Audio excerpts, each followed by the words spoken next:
I was studying a document when my attention was nagged by some difference outside the printed paper. I examined the top of my desk.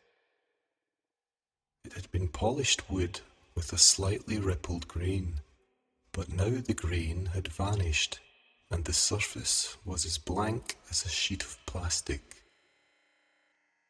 I looked round the office, which was furnished in the modern manner, for I detested fussy details. The white walls and plain carpet were as usual, but the view through the window had altered. What had been a typical street in the business centre of an old-fashioned industrial city, a street of elaborately carved and pillared facades, was now bordered by blank surfaces punctured by rectangular holes. I saw at once what was happening. Not content with showing itself in poorer materials than it kept for others, reality was economizing further. Where I had once seen irrelevant details and colours, I saw none at all. Stone, wood, and patterned surfaces became plain surfaces. The weaves of cloths were indistinguishable, and all doors looked flush-panelled. Yet I did not feel ill-treated, for there was still enough outer reality for me to work with, and in some ways I could work better. On entering a room of employees, before this I usually had to look at several before recognising the one I wanted, which wasted time, especially if I felt obliged to smile or nod at the men I noticed first. Now when I entered a room, everyone but the man I wanted was as faceless as an egg, so I knew him at once. And later, I only saw the man I wanted. Nobody else was visible, unless they were slacking or wanted to speak to me, in which case they displayed enough substance to let me deal with them. You may wonder why I never colluded with those surrounding me. Well, it was other people's business to keep out of my way. And when driving, I noticed traffic signs in adjacent vehicles, though pedestrians and scenery were invisible. But one day I parked the car in the usual side street, opening the door to walk to the office, and could see neither street nor pavement, just a clear general greyness.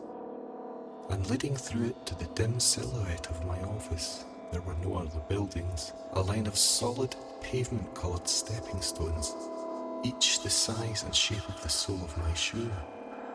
I could only leave the car by walking along these. Each vanished as I took my weight from it.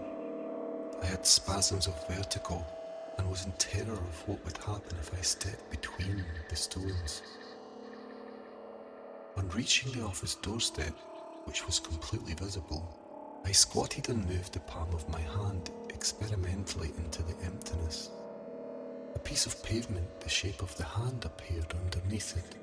Simultaneously, 3 clerks solidified around me, asking if I felt unwell. I pretended, not convincingly, to tie a shoelace.